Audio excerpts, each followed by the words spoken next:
बिस्मिल्लाहिर्रहमानिर्रहीम। अस्सलाम वालेकुम स्टूडेंट्स। आज हम लोग अपना लेसन नंबर 4 पढ़ते हैं। हम लोगों ने पिछले लेसन में ना डिमांड के बारे में पढ़ा था। आज हम लोग सप्लाई के बारे में पढ़ेंगे और इक्विलिब्रियम के बारे में पढ़ेंगे। ठीक है, ये वाले लेसन आप लोगों के बहुत इंपॉर्टेंट है। यहाँ से आप लोग समझते हैं, आप लोगों की इकोनॉमिक्स की बेस बनती है। सप्लाई क्या होती है? आप लोगों की कोई भी चीज़ की वो क्वांटिटी जहाँ जो ना बेचने वालों को ख्वाहिश होती है कि मैं इस प्राइस पे बेचूं, वो आप लोगों की सप्लाई होती है। जो आप लोग मार्केट में चीज़ बेचने के लिए भेज रहे होते हैं ना, वो आप लोगों की सप्लाई होती है। लॉ ऑफ सप्लाई क्या होती है? लॉ ऑफ सप्लाई ये होती है कि जो आप लोग जो क्वांटिटी मार्केट में भेजते हैं ना, अगर उसकी प्राइस बढ़ जाती है तो आप लोग सप्लाई भी बढ़ा देते हैं। ठीक है, जब आप लोगों की आउटपुट जो होता है ना, यानी कि चीज़ को बनाने का जो आउटपुट होता है वो इंक्रीज होता है, तो क्योंकि फिर वो कॉस्ट भी इंक्रीज हो जाती है। यानी कि ये ऐसा मैं आप लोगों को बताऊंगी क्यों होता है कि हायर प्राइस जो होती है ना, जब आप लोगों की प्राइस हायर होती है किसी चीज़ की, तो उसका मतलब होता है कि जो फर्म्स है ना, उनको लगता है कि प्रॉफिट ज़्यादा मिलेगा हमें, तो वो क्या करते हैं कि वो ज़्यादा चीज़ें बना के ना तो भेजना शुरू कर देते हैं। ठीक है, तो इसका मतलब क्या होता है कि ज़्यादा प्रोडक्ट जो है ना, product whose price has increased, यानी कि फर्म्स वाले क्या करते हैं कि वो प्रोडक्ट बनाना स्टार्ट कर देते हैं जिनकी प्राइस ज़्यादा होती है, क्योंकि उनसे उनको प्रॉफिट ज़्यादा मिल रहा होता है। अब फिर क्या होगा कि मार्केट में नए प्रोड्यूसर्स भी, यानी कि जो लोग पहले वो चीज़ नहीं बना रहे थे, अब वो देखेंगे ना कि हमें भी ये चीज़ बनानी चाहिए, ये चीज़ महंगी है, हमें फ़ायदा होगा। तो इससे क्या होता है कि आप लोगों की टोटल सप्लाई इंक्रीज हो जाती है। तो इससे क्या साबित हुआ कि आप लोगों की जब प्राइस बढ़ती है ना, तो उससे सप्लाई इंक्रीज हो जाती है। ये आप लोगों का लॉ ऑफ सप्लाई होता है। लेकिन हम लोगों ने पिछले लेसन में लॉ ऑफ डिमांड क्या पढ़ा था कि जैसे प्राइस इंक्रीज होती है तो डिमांड क्या हो जाती है? कम हो जाती है। अच्छा, सप्लाई शेड्यूल क्या होता है? सप्लाई शेड्यूल वो टेबल होता है, या उसको हम लोग ग्राफ भी कहते हैं, जिसमें आप लोग मुख्तलिफ कॉम्बिनेशंस लिख लेते हैं कि इतनी प्राइस थी तो इतनी सप्लाई होगी, और इतनी सप्लाई होगी तो इतनी प्राइस होगी। यानी कि फॉर एग्जाम्पल किसी चीज़ की प्राइस पहले 5 थी और आप लोग इसकी चीज़ जो है ना सप्लाई कर रहे थे 75। ठीक है, अब प्राइस क्योंकि वो चीज़ सस्ती होगी है तो आप लोगों को नुकसान हो रहा है ना कंपनी को, क्योंकि चीज़ सस्ती होगी तो आप लोग चीज़ जो है ना वो सप्लाई उसकी कम कर देते हैं कि मेरी चीज़ जो है ना वो सस्ते में बिक रही है। फिर मजीद प्राइस जो है वो कम होगी तो उतनी ही ज़्यादा आप लोगों की क्वांटिटी, फिर मजीद जो है ना आप लोग वो क्वांटिटी भी सप्लाई जो अपनी कम कर देंगे। सप्लाई कर्व क्या होता है? सप्लाई शेड्यूल वो टेबल होता है ना, जिसमें आप लोग मुख्तलिफ कॉम्बिनेशंस बनाते हैं क्वांटिटी को सप्लाई करने का, और क्वांटिटी को यानी कि प्राइस और क्वांटिटी जो आप लोग सप्लाई करते हैं ना उसके दरमियान एक कॉम्बिनेशंस बनाते हैं। उसी कॉम्बिनेशन की जब आप लोग ग्राफ की फॉर्म में लिखते हैं ना, तो उस वो होता है आप लोगों का सप्लाई कर्व होता है। ठीक है, हम लोग इसको कैसे करते हैं? फॉर एग्जांपल अगर एक चीज़ की प्राइस थी पहले 1 रुपया, ठीक है, और आप लोग वो चीज़ बना रहे हैं, for example one for example कर लेना, आप लोग कितनी चीज़ बना रहे हैं, प्राइस बढ़ेगी तो आप लोग क्या करेंगे? क्वांटिटी ज़्यादा सप्लाई करना शुरू कर देंगे आप लोगों को, क्योंकि पता है कि जो है ना सप्लाई ज़्यादा तो हमें फ़ायदा होगा। ठीक है, तो ये क्वांटिटी की, और ये जो है ना फिर जैसे प्राइस इंक्रीज होगी तो जैसे क्वांटिटी आप सप्लाई ज्यादा करते जाएंगे तो आप लोगों की ये कर्व ऊपर की तरफ जाती है। मैंने आप लोगों को पिछले लेसन में बताया कि जब किसी चीज के दरमियान में डायरेक्ट रिलेशनशिप होता है ना, ये एक चीज के बढ़ने से दूसरी भी बढ़ जाती है, तो हमेशा आप लोगों की कर्व ऐसे आती है। इसको हम लोग पॉजिटिव स्लोप कहते हैं। ठीक है, तो सप्लाई कर्व आप लोगों की हमेशा पॉजिटिव होती है, ऊपर की तरफ जा रही है ना। सप्लाई फंक्शन क्या होता है? इक्वेशन में जब आप लोग रिप्रेजेंट करते हैं ना कि ये चीज़ें सप्लाई को अफेक्ट करती हैं, तो वो आप लोगों का सप्लाई फंक्शन कहलाता है। सप्लाई को कौन कौन सी चीज़ें अफेक्ट करती हैं? सबसे पहले तो आप लोगों की जो चीज़ की प्राइस है वो अफेक्ट करती है। जितनी प्राइस ज़्यादा होगी उतनी सप्लाई आप लोग बढ़ा देंगे। ठीक है, आप लोग फिर ये भी देखते हैं कि अगर इस चीज़ के बजाय मैं कोई और चीज़ बनाऊँ तो उसका प्रॉफिट मुझे ज़्यादा होगा या कम होगा। अगर तो आप लोगों को लगता है कि दूसरी चीज़ का प्रॉफिट ज़्यादा मिलेगा, तो आप लोग इस वाली चीज़ की जो सप्लाई है वो आप लोग कम कर देंगे, उसको आप लोग बनाना छोड़ देंगे। ठीक है, इस तरह से आप लोग ये भी देखते हैं कि जो दूसरी जो चीज़ जॉइंट जो मैं इसके साथ भेज रहा हूं, अगर तो उसकी अगर सप्लाई उसकी अगर प्राइस ज़्यादा होगी ना, क्योंकि ये चीज़ भी उसके साथ ही जा रही है, तो एक चीज़ की जब सप्लाई ज़्यादा होगी तो आप लोग ऑटोमेटिकली आप लोगों को इस चीज़ की भी, फॉर एग्जाम्पल गुड ए और बी आप लोग हमेशा इकट्ठी ही बेचते हैं, वो लोग इकट्ठी ही खरीदते हैं।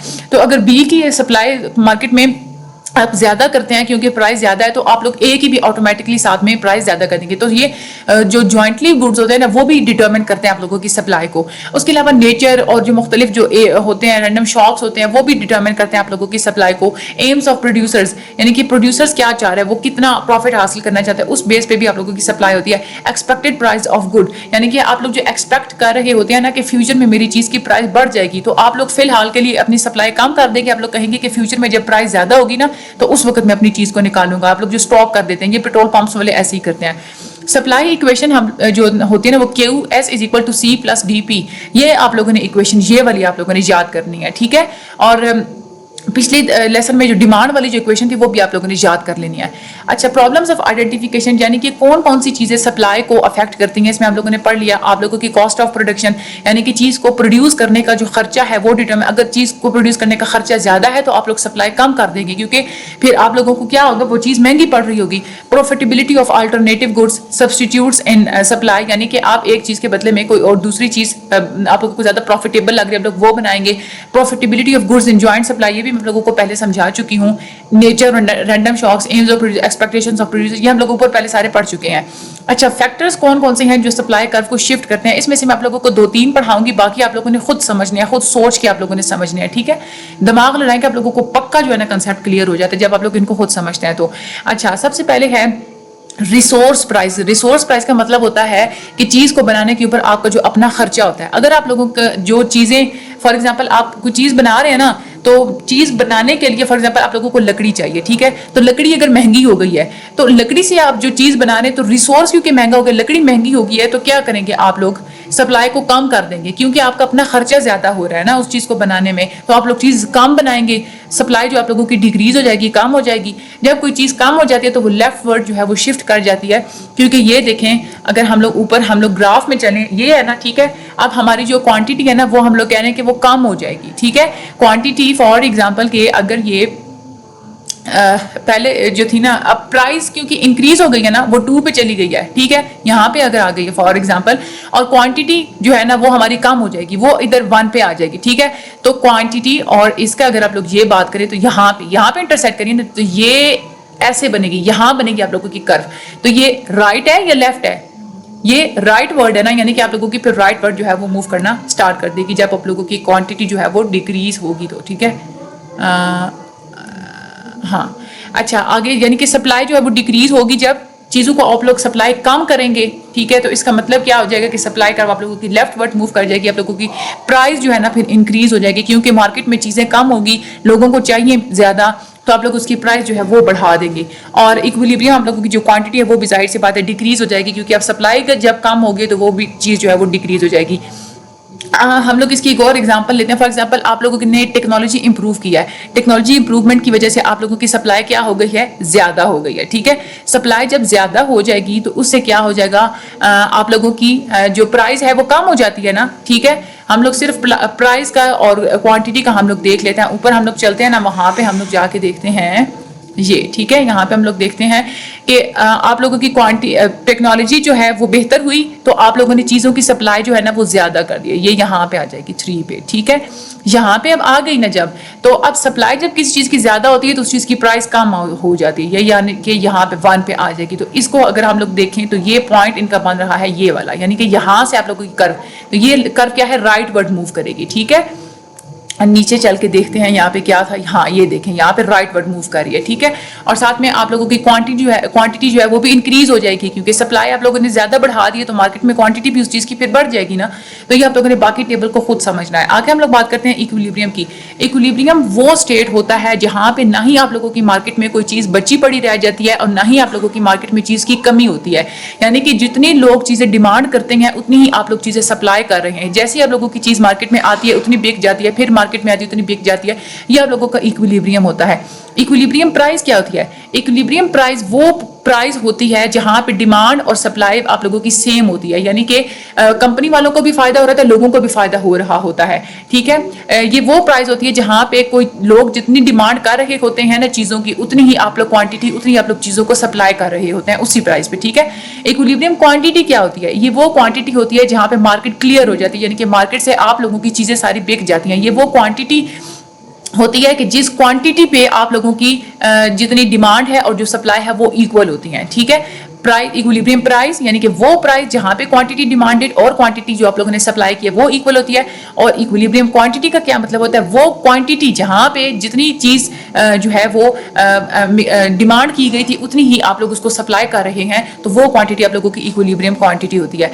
अच्छा, अलजेब्रिक एक्सप्रेशन अगर हम लोग इक्विलिब्रियम की करें, ये आप लोगों का बहुत ज्यादा इंपॉर्टेंट है, ये आप लोगों के पेपर में भी आता है, आप लोगों की असाइनमेंट्स में भी ये उठा के दे देते हैं, और आप लोगों के एमसीक्यूज में भी वो बाज़ दफा वो जो है ना ये कैलकुलेशंस आती हैं। हम लोगों लोगों के लॉन्ग में ये कैलकुलेशन आ रही है, तो दीज आर वेरी इंपॉर्टेंट, आप लोगों ने इसको समझना है, ये बहुत ज़्यादा आसान है। अच्छा, ये है कि वो आप लोगों को कहते हैं कि अगर हमारा डिमांड और सप्लाई फंक्शन ये हो, ठीक है, Q D is equal to 100 minus 10p, Q S is equal to 40 plus 20p। Paper में आप लोगों को ये दोनों दिए हुए होते हैं कि क्वांटिटी डिमांडेड इतनी है और क्वांटिटी सप्लाई जो है ना वो इतनी है, ये आप लोगों को पेपर में बता देते हैं, ठीक है। पेपर में वो आप लोगों को ये दे कि आप लोगों को कहते हैं कि आप लोग इक्विलिब्रियम प्राइस और इक्विलिब्रियम क्वांटिटी को फाइंड करें, ठीक है। अच्छा, अगर हम लोग जो है ना इक्विलिब्रियम क्या होता है, हम लोगों ने पढ़ा ना कि क्वांटिटी डिमांड और क्वांटिटी सप्लाई दोनों इक्वल होते हैं, ये तो हमें पता है ना। तो हम लोगों ने लिखना है quantity demand equal to quantity supply. हम लोगों ने प्राइस निकालनी है कि प्राइस जो है ना वो इक्विलिब्रियम की कितनी है, ठीक है। अच्छा, यहाँ पे आप लोग क्या करेंगे, क्वांटिटी डिमांड की जगह आप लोग क्वांटिटी की यहाँ पे इक्वेशन जो दी हुई है ना ये आप लोग पुट कर लेंगे, यानी कि क्यू डी के नीचे आप लोग 100 माइनस 10p पुट करेंगे, ये आगे क्यू डी के नीचे 100 minus 10p is equal to क्या था कि क्यू एस था, क्यू एस की जगह पे आप लोगों ने क्यू एस की सारी इक्वेशन पुट कर ली, यानी कि 40 प्लस 20p ये आ गया, ठीक है। अब आप लोगों ने क्या करना है कि p वाली जो वैल्यूज है वो आप लोगों ने एक साइड पे कर लेनी है, ठीक है। यानी कि फॉर एग्जाम्पल हम लोग एक साइड पे मूव कर लेते हैं तो वो हो जाएगा 10p प्लस, फॉर एग्जाम्पल यहाँ पे ये माइनस है ना, इस साइड पे जाके वो प्लस हो जाएगा, तो 20p प्लस 10p। यहाँ पे उन्होंने थोड़ा वो घुमा दिया तो मैंने कहा आप लोगों को थोड़ा वो मुश्किल ना हो तो मैं आप लोगों को जो है ना वो करवा रही हूँ, इसीलिए ये, ठीक है। 10p को आप लोग इस साइड पे ले जाएंगे तो ये कितना हो जाएगा, 10p ये थे और 20p ये थे, कितना हो जाएगा 30p, ठीक है। यहाँ पे 100 था, 100 के साथ हम लोगों ने जाके 40 को कर देना माइनस, क्योंकि यहाँ पे 40 के साथ प्लस साइन है, यहाँ पे माइनस साइन है, ठीक है। तो 100 माइनस 40 कितना आ जाता है 60, यानी कि 30p इज इक्वल टू 60। फिर p इधर ही रहेगा, ये 30p के साथ मल्टीप्लाई हो रहा है, जहाँ पे कोई साइन नहीं होता वहां पे मल्टीप्लाई होता है, तो 60 माइनस 30 इज इक्वल टू 2। यानी कि आप लोग कहते हैं कि उन्होंने कहा कि चीज इतनी डिमांड हो रही है और इतनी सप्लाई हो रही है, ठीक है, और यानी कि क्वांटिटी डिमांडेड इतनी है और क्वांटिटी सप्लाई इतनी है, और इक्विलिब्रियम में उसकी प्राइस कितनी होगी, तो हमने ये बता दिया कि इक्विलिब्रियम में उनकी प्राइस होगी चीजों की 2, यानी कि 2 रुपए की लोग चीज खरीदेंगे, ठीक है, और जो है ना वो डिमांड भी इतनी होगी, लोग इतनी हो, सप्लाई भी जो है ना, यानी कि कंपनी वाले जो लोग ये डिमांड करें कि हमें चीज 2 रुपए की मिले, और सप्लाई भी ऐसी होगी कि फर्म्स वाले भी 2 रुपए की ही चीज बेच रहे होंगे, ठीक है। फिर उसके बाद आप लोगों के पेपर में ये भी क्वेश्चन आता है कि आप लोग फाइंड करें कि जो है ना इक्विलिब्रियम प्राइस तो हम लोगों ने फाइंड कर लिया ना, इक्विलिब्रियम क्वांटिटी को हम लोग कैसे फाइंड करेंगे। देखिए, क्वांटिटी की हमारे पास इक्वेशन है, ठीक है, चाहे वो क्वांटिटी डिमांड की लें या चाहे सप्लाई की लें, दोनों नहीं आप लोगों ने यूज करनी, आप लोगों की मर्जी है, आप लोग इसमें से चाहे कोई भी आप लोग क्वांटिटी यूज करें, डी की लें, ये डी डिमांड वाली लें, ये सप्लाई वाली लें। फॉर एग्जाम्पल अगर आप लोग सप्लाई वाली लेते हैं तो आप लोगों ने क्या करना है, सिंपली ये पी की जगह पे आप लोगों ने पी की वैल्यू पुट कर देनी है। पी की वैल्यू हम लोगों ने कितनी निकाली थी, ये 2, ठीक है, ये आप लोगों ने पुट करनी है यहाँ पे, तो आप लोग इसको सॉल्व करेंगे तो आप लोगों को इक्विलिब्रियम क्वांटिटी आप लोगों के पास आ जाएगी। अगर आप लोग इसको क्वांटिटी को ये इस इक्वेशन में पुट करके करना चाहते हैं, ये आप लोगों की मर्जी है, ठीक है, जिस इक्वेशन में आप लोग मर्जी करें आंसर सेम आएगा, बेशक आप लोग इसको करके देख लें, ठीक है। यहाँ पे इन्होंने किया हुआ है क्वांटिटी में एक उन्होंने यहाँ पे इन्होंने कौन सी इक्वेशन, क्वांटिटी डी, ये क्यू डी वाली इन्होंने इक्वेशन ली हुई है यहाँ पे, चाहे तो आप लोग दूसरी भी ले सकते हैं, ठीक है। यहाँ पे और लिखा हुआ है कि या आप लोग जो मर्जी इक्वेशन ले, यहाँ पे इन्होंने लिया, यहाँ पे पी की वैल्यू पुट की तो क्यू आ गया हमारे पास 80, ठीक है। इसका मतलब क्या कि इक्विलिब्रियम क्वांटिटी आप लोगों की कितनी है, 80 है। ये बहुत ज्यादा इंपॉर्टेंट है। इसका मतलब क्या है कि जब क्वांटिटी डिमांडेड और क्वांटिटी सप्लाई आप लोगों को दी हुई होती है ना, ये आप लोगों को दी हुई थी, तो इससे आप लोगों ने इक्विलिब्रियम प्राइस और इक्विलिब्रियम क्वांटिटी आसानी से निकाल सकते हैं। इसको आप लोग रफ रजिस्टर पे 1-2 दफा प्रैक्टिस कीजिएगा, यहाँ पे आप लोग प्रैक्टिस कर एक दफा यही प्रैक्टिस कीजिएगा और एक दफा खुद से ना ये वाली वैल्यूज चेंज कर दीजिएगा, यानी कि 100 की जगह आप लोग 90 लिख लेना, 40 की जगह 30 लिख लेना, 20 की जगह 10, कोई भी आप लोग यहाँ पे वैल्यूज खुद से चेंज करके ना फिर दोबारा से आप खुद से जो है इक्विलिब्रियम प्राइस और इक्विलिब्रियम क्वांटिटी आप लोग निकाल लीजिएगा। बहुत ही ज्यादा आसान है ये आप लोगों का, ठीक है। बाकी ये आज का आप लोगों का लेसन हो गया है कंप्लीट। आप लोगों का ये यहाँ तक जो है ना ये बहुत ज़्यादा इंपॉर्टेंट है। ये यूँ समझ लें कि आप लोगों को अभी ना जस्ट बेसिक कंसेप्ट्स बताएं कि ये आप लोगों को होने चाहिए, आप लोग इकोनॉमिक्स को आगे लेके चल सकते हैं। मुझे अपनी दुआ में याद रखिएगा, मेरे चैनल को सब्सक्राइब कर दीजिएगा, लाइक कर दीजिएगा, आगे लोगों को शेयर भी कर दीजिएगा। Thank you so much and Allah.